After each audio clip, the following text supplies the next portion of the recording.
Carissimi tutti, Sawa Bona, le docteur Rando depuis le château de Monteriggioni. La vidéo d'aujourd'hui vous a été offerte par Jimmy M qui n'avait pas précisé de sujet.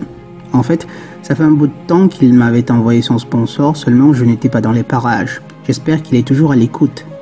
J'ai dû interrompre une autre vidéo que je préparais pour vous proposer une réponse aux propos d'une certaine Nora Boisoni, dont vous avez déjà très probablement entendu parler. Elle a produit cette vidéo apparemment dans le mois de juillet ou avant, le lien est dans la description. Mais avant de commencer mes chers amis, rappelons que le mal ne dort jamais et que contrairement à l'image que les films d'horreur vous ont présentée du diable, ce dernier est très loin d'être ou de se présenter comme une créature immonde. C'est les esprits les plus bas, dans leurs hiérarchies démoniaques, qui se manifesteront par des apparitions horribles. Les plus hauts gradés, comme on pourrait dire, jusqu'au Lucy Boy en personne, se présenteront toujours comme des agneaux. Ils se présenteront comme Monsieur Tout-le-Monde, et de préférence sous les traits d'un minois symétrique, vu notre naturelle attirance pour la symétrie. Comprenez par là, des femmes belles, des femmes jolies. Nous allons essayer d'analyser les fadaises que cette féministe a pu dégoiser pendant son interview. J'annonce d'abord que l'idée générale qu'elle essaye de défendre, c'est que s'il existe une différence d'environ 15 cm entre les hommes et les femmes, l'une des choses qui font partie de ce que les experts appellent dimorphisme sexuel, ce serait parce que la femme, pendant longtemps, apparemment depuis la préhistoire, aurait été privée de viande et de graisse. Les dieux nous viennent en aide. Analysons donc les éléments saillants de son argumentaire. Par souci de clarté, je vais le faire en point, comme avec le commentaire à la vidéo d'une certaine youtubeuse que je fis dans les mois passés. Je me référerai à elle comme Nora Bo, ce qui me permettra d'échapper au logiciel de censure et de ne pas trop répéter le nom de cet être qui, d'après moi, est à la tête d'une petite cohorte démoniaque. Premier point, Nora Bo dit « Nous avons été privés de nourriture depuis la nuit des temps ». Un mensonge ahurissant. Comment fait-elle pour formuler si grossièrement un tel mensonge? C'est depuis la nuit des temps que les hommes meurent pour nourrir, défendre et protéger leurs femelles et leurs enfants. Les hommes ont toujours été conscients de ceci que, du fait de l'avantage physique que Mère Nature leur avait donné, ils avaient pour mission naturelle de protéger les femmes, les enfants et les vieillards, naturellement moins forts. Et c'est ce qu'ils ont toujours su si bien faire, jusqu'à ce que le féminisme arrive pour les castrer. C'est de cette façon que malgré tous les dangers de la nature, les pénuries, les intempéries qu'elle a pu rencontrer pendant et après la préhistoire, l'humanité a pu survivre. C'était le cas dans la préhistoire, c'est encore le cas aujourd'hui. À la différence qu'aujourd'hui, on court vraiment le risque que l'humanité finisse par disparaître à force de conneries formulées par de tels féministes. Un homme prend volontiers une balle pour protéger des femmes qu'il ne connaît même pas. A fortiori le ferait-il pour celle qui est la mère de sa progéniture. Et a fortiori encore, ne priverait certes pas sa femelle de viande ou de graisse. Deuxième point, Nora Bo dit, chez les mammifères surtout, on voit que c'est l'inverse, la femme est plus grosse. Mais combien de mammifères a-t-elle observé? Combien d'animaux a-t-elle étudié? Il est certes vrai que dans le monde animal, il existe des espèces dont les femelles sont plus imposantes que leurs mâles, mais ce n'est pas si fréquent que ça. Le lion est plus robuste que sa femelle, et c'est le cas pour beaucoup d'autres félins. Les mammifères les plus proches de l'homme, comprenez par là qui ressemblent à l'homme et non qui précèdent l'homme, les mâles de ces mammifères-là sont plus robustes que leurs femelles.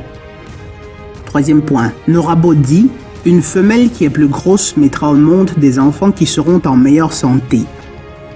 De toute façon, on sait bien que beaucoup de ces féministes n'encouragent pas leurs ouailles à la procréation qui, d'après elles, est un autre aspect du joug sous lequel elles se trouvent depuis la nuit des temps. Mais tout d'un coup, elles se soucieraient peut-être du bien-être des petits hommes. Bon, disons qu'elle cherchait une cause qui a existé dans le passé. Concédons-lui cela. Ici, cette fofolle essaye vraiment de nous entuber, en confondant deux propriétés fondamentalement différentes. La robustesse et les réserves de graisse sont deux choses complètement différentes. Une petite personne peut très bien avoir des réserves de graisse nettement supérieures à celles d'une autre personne plus robuste et plus grande de taille que la première. Elles peuvent projeter l'impression d'avoir le même gabarit, mais c'est les excédents de graisse chez la première personne qui créent cette impression. Les femmes tentent à amasser plus de graisse du fait de leur rôle de porteuse de progéniture. Et elles le font toujours indépendamment de leur gabarit. Vous comprenez donc que même les femelles les plus petites du monde amassent quand même de la graisse et mènent donc des grossesses chouettes. Si le supplément de graisse permet donc à la femme de mettre au monde des enfants en meilleure santé, il est clair que dans la plupart des cas, les femmes ont toujours mis au monde des enfants en très bonne santé parce que dans la plupart des cas, elles amassent toujours plus de graisse que les hommes, ce qui n'a rien à voir avec le gabarit ou la taille. En fait, même avant que les médias ne vantent le standard des top modèles anorexiques au monde, la plupart des femmes avaient toujours plus de graisse en elles que leurs hommes, même si elles étaient plus petites de corps. Quelque chose me dit que c'est encore le cas aujourd'hui. 4e point. Norabo dit cette discrimination de taille qu'on appelle le dimorphisme entre mâle et femelle. Une discrimination de taille, une attaque directe à la création, donc au créateur, du satanisme voilé. Une discrimination de taille. Et puis ça veut dire quoi précisément une discrimination de taille?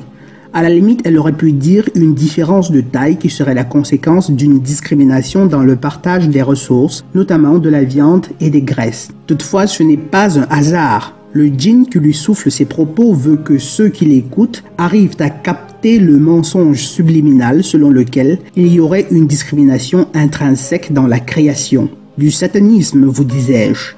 Il y a certes de nombreuses différences dans la création et beaucoup de choses qui peuvent apparaître comme des injustices, mais je vous garantis que tout cela ne suit qu'un ordre bien fixé dont le rouage le plus essentiel est la justice et l'équité.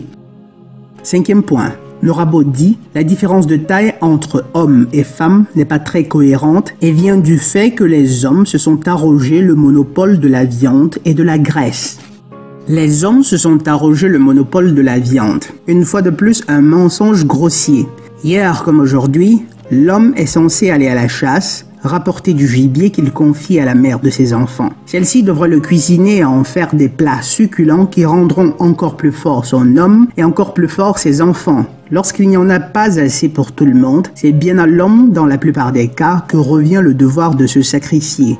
Pourquoi? Parce que c'est l'homme. Il prend plaisir à se sacrifier pour autre que soi. Chaque fois qu'il y a un danger, ce ne sont pas les femmes qui l'affrontent. Leur premier réflexe est toujours de trouver l'homme le plus proche et de se cacher derrière celui-ci. Beaucoup de femmes, surtout parmi celles dont l'instinct maternel est encore relativement intact, peuvent vous confirmer qu'en l'absence de leur mari, elles se sentent légèrement plus en sécurité si c'est leur petit garçon de 7 ans qui est à la maison que si c'était leur petite fille du même âge ou même plus âgée. Pourquoi cela? Pas que le petit garçon serait vraiment capable de la défendre en cas de danger, mais juste parce qu'il a en lui l'énergie qu'elle perçoit instinctivement comme étant celle capable de la mettre à l'abri des intempéries et des adversités qu'elle ne saurait gérer seule.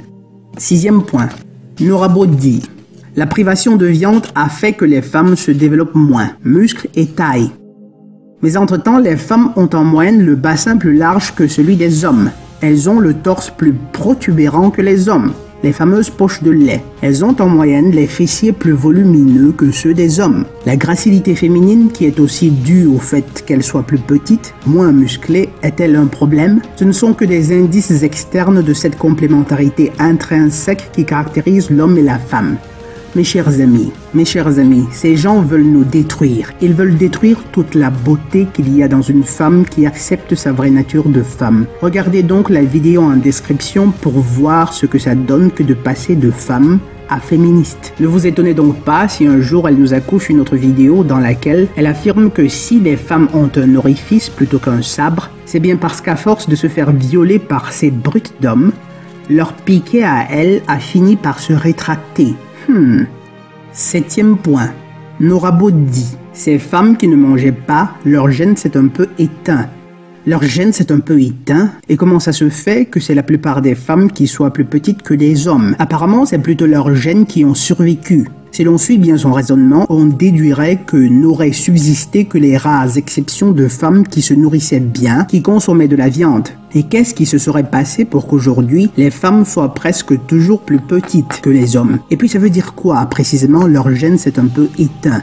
8e point, Norabo dit: les femmes plus petites ont survécu et pas les grandes.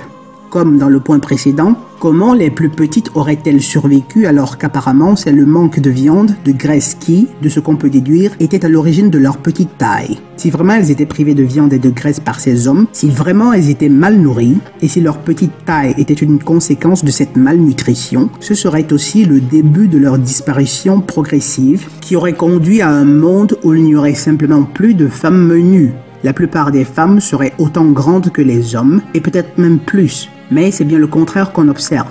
9e point. Norabo dit « Il n'y a aucune logique nutritionnelle dans cette discrimination de graisse et de protéines. Quel délire! Mais quel délire! » Là, la petite folle endiablée tire des conclusions nutritionnelles en se basant sur un fait qu'elle doit encore prouver. Elle affirme, toute sûre d'elle, qu'il n'y a aucune logique nutritionnelle dans un fait qui n'est même pas encore attesté. C'est une faute logique qui s'appelle pétition de principe. On n'a même pas encore prouvé qu'il y a vraiment eu une telle discrimination de graisses et de protéines, mais elle veut déjà trouver ou apparemment nier le fondement d'une prétendue discrimination qui reste encore à prouver. Ce n'est pas la vérité, ce ne sont pas les faits qui les intéressent. Elles doivent faire de la propagande, c'est tout.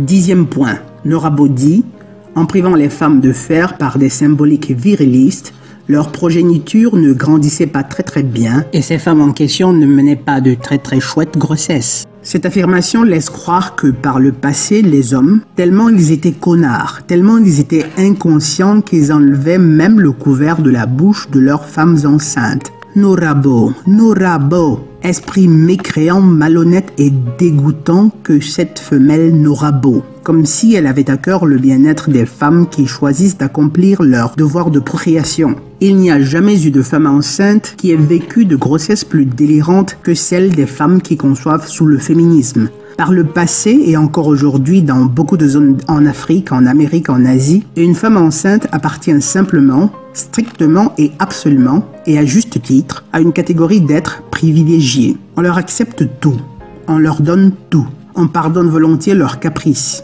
Et pourquoi? Parce qu'elles portent en elles la vie. On leur épargne toute besogne lourde. Et malgré tout cela, elles accouchent quand même des mâles plus robustes et des femelles plus petites. Les féministes, elles, ou celles qui souscrivent de loin à cette idéologie, ont-elles des grossesses chouettes, vu qu'elles ont aujourd'hui de la viande à disposition et à volonté? Oh que non, oh que non. Bien au contraire, que va-t-on faire les femmes influencées par ces féministes endiablées? Même enceintes, elles réussissent à se taper des amants. Même enceintes, elles fument. Même enceintes, elles consomment de l'alcool.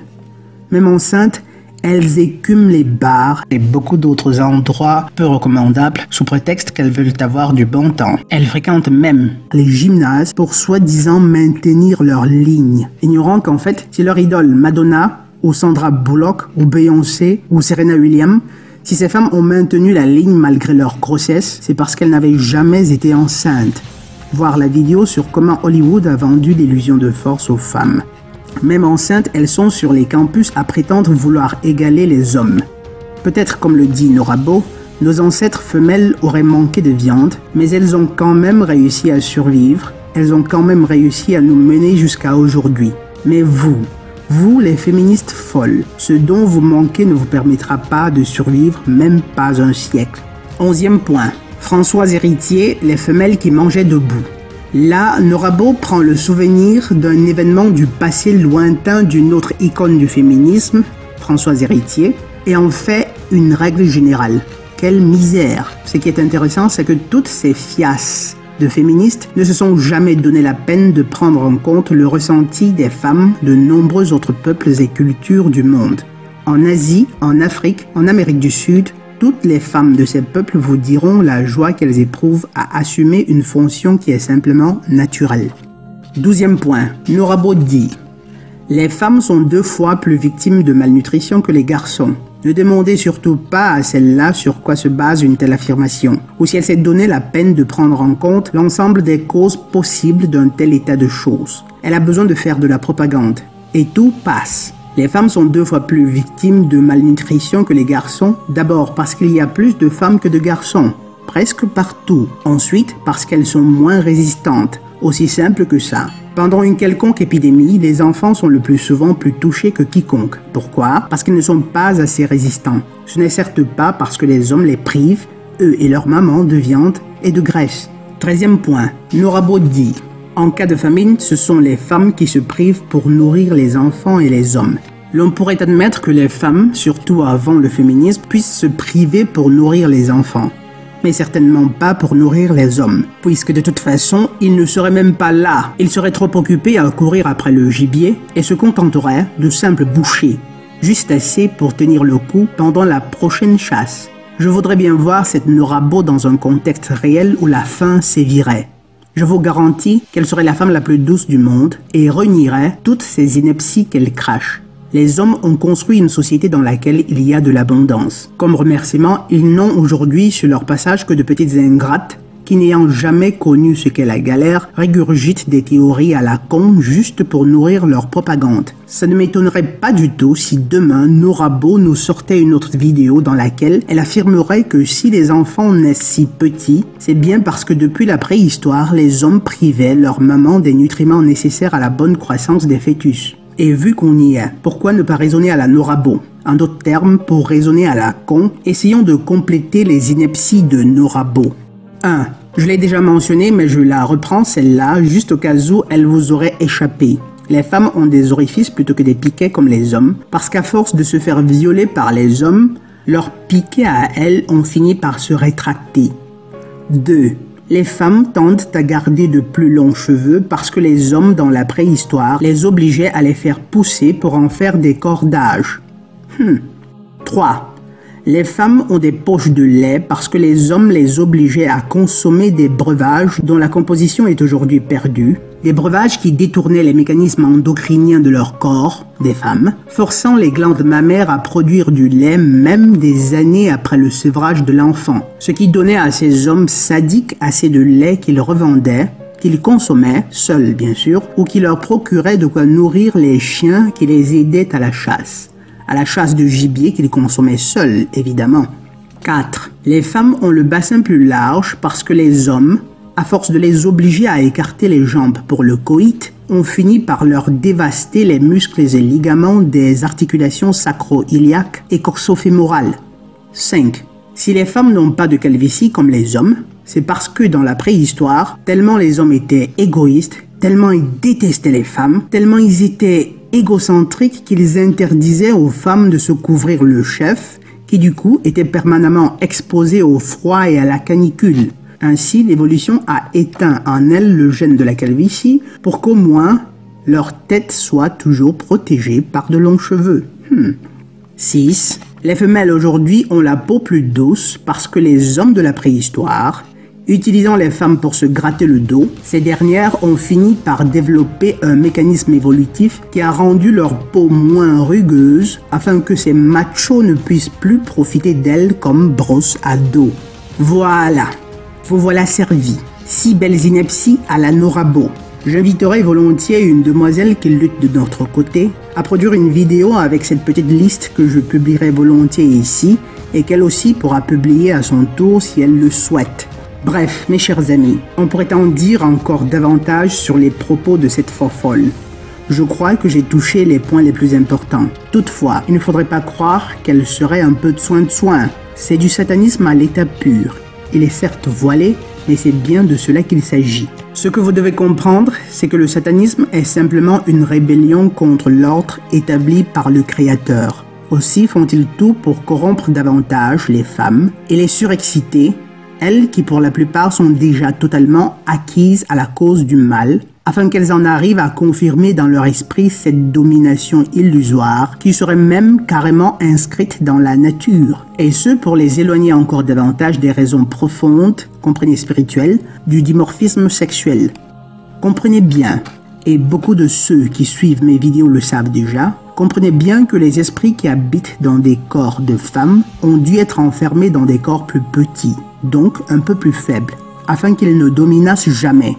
Car n'eût été le cas, il y a bien longtemps que cette planète serait devenue pareille aux sphères infernales les plus obscures de l'univers.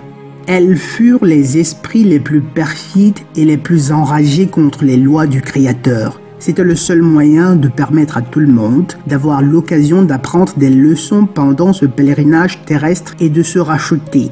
C'est des notions spirituelles qui échappent certainement à beaucoup d'entre vous et auxquelles les athées certainement ne croient pas. Mais prenez votre mal en patience, je les toucherai en profondeur un jour ou l'autre. En attendant, je me demande encore, une fois de plus, comment Norabo expliquerait le paradoxe suivant. Si aujourd'hui la plupart des femmes sont plus petites que les hommes, c'est bien parce que c'est les plus petites de la préhistoire qui ont survécu. Contrairement aux exceptions de femmes qui consommaient suffisamment de la viande et des graisses. Car j'ose bien croire qu'il y avait forcément des cas exceptionnels d'hommes qui donnaient un peu de viande à leurs compagnes. Comment expliquer donc que c'est les plus petites qui aient survécu si elles ne mangeaient pas assez? Ou dit d'une autre façon, pourquoi les plus grandes n'ont-elles pas survécu ou transmis leurs gènes en assez grand nombre pour que ce soit la plupart des femmes qui aient aujourd'hui le même gabarit que les hommes, alors qu'elles au moins consommaient assez de viande et de graisse? Ces gens-là feront tout pour nier un quelconque ordre divin dans la création. Ce sont des lucifériens. Ils feront tout pour vous empêcher de voir que vous avez une destinée cosmique bien établie. Et pour passer leur propagande, ils ne se gênent pas le moins du monde pour divulguer par la force des médias des inepties pures, car ils le savent. Ils ont bien repassé leur cours de psychologie. Il suffit de répéter un mensonge assez longtemps au peuple pour qu'ils finissent par y croire. Pour autant grossier et improbable il puisse être. Beaucoup croient encore aujourd'hui fermement que l'homme descend du singe. De nombreuses études sincères ont pu démontrer toutes les supercheries de la théorie de Darwin, mais ça s'enseigne encore dans les universités. Les gens y tiennent encore mordicus. Imaginez une petite fille qui écouterait la vidéo de Norabo, sa mère étant trop occupée à travailler ou à étudier l'anatomie du piquet. Cette petite fille n'aurait ainsi personne pour contrecarrer une telle propagande. Elle grandirait simplement avec l'idée qu'il y a vraiment une injustice intrinsèque entre les hommes et les femmes. Elle ne verrait pas dans le dimorphisme sexuel une exhortation naturelle à la complémentarité et à la collaboration, mais simplement une injustice de Monsieur le Créateur. Elle nourrirait pour ainsi dire avec le temps une haine gratuite, sans fondement envers les hommes. Une haine qui pourrira sa vie à elle et qui à la longue finira par pourrir celle du poisseux qui l'épousera et des enfants qui naîtront d'eux. C'est tellement irritant et troublant de voir qu'une personne dotée d'intelligence puisse en arriver à dire de telles âneries. Ça donne envie de lui dire plein de choses qui ne sont pas bonnes à dire. C'est pour cette raison que nous allons nous retenir pour ne pas tomber dans leur piège, car c'est aussi ce qu'ils désirent. Ils veulent lessiver les cerveaux de nos enfants, nous démoraliser et par la même occasion nous amener à un point de colère si brûlante que nous céderions à l'ego, à la colère, qui évidemment n'est jamais bonne conseillère. Ces femmes éprouvent une grande rancœur à l'égard des hommes pour le rôle que le Créateur nous a conféré. Elles voudraient pouvoir être aussi puissantes, aussi intelligentes, aussi spirituelles. Mais plutôt que d'apprendre, plutôt que de se laisser guider par nous les hommes, ce que nous avons si bien fait pendant des millénaires, elles préfèrent simplement essayer de nous détruire. Peu importe si au passage elles détruisent des enfants, des âmes innocentes, elles ont besoin de nous détruire. Peu importe même si en fin de compte elles aussi seraient détruites. Elles ne voient pas plus loin que le bout de leur nez. À entendre Norabo, on croirait que le dimorphisme sexuel entre hommes et femmes ne se limite qu'à la taille ou au gabarit. Et pourtant, il y a d'autres différences qui attestent plutôt bien de la volonté du Créateur de distinguer ces deux polarités qu'on retrouve d'ailleurs dans l'univers entier. Nous avons déjà rencontré certaines de ces différences plus haut, mais comme toujours, ça vaut la peine de répéter. 1. Les femmes en général ne développent pas de calvitie. 2. Les femmes ont un bassin plus large. 3. Les femmes ont un torse plus protubérant. 4. Les femmes ont la peau plus douce. Et pour quelques raisons, les femmes tendent à amasser plus de graisse que les hommes. 5. Et plus intéressant encore, tout bizarrement à la fois, l'ovule est plus grand que monsieur le spermacho. Malgré toute la carence en viande et en graisse, l'ovule a quand même réussi à être de loin plus costaud que le spermacho. 6. Les femmes tendent à avoir des contours ronds et les hommes des contours anguleux.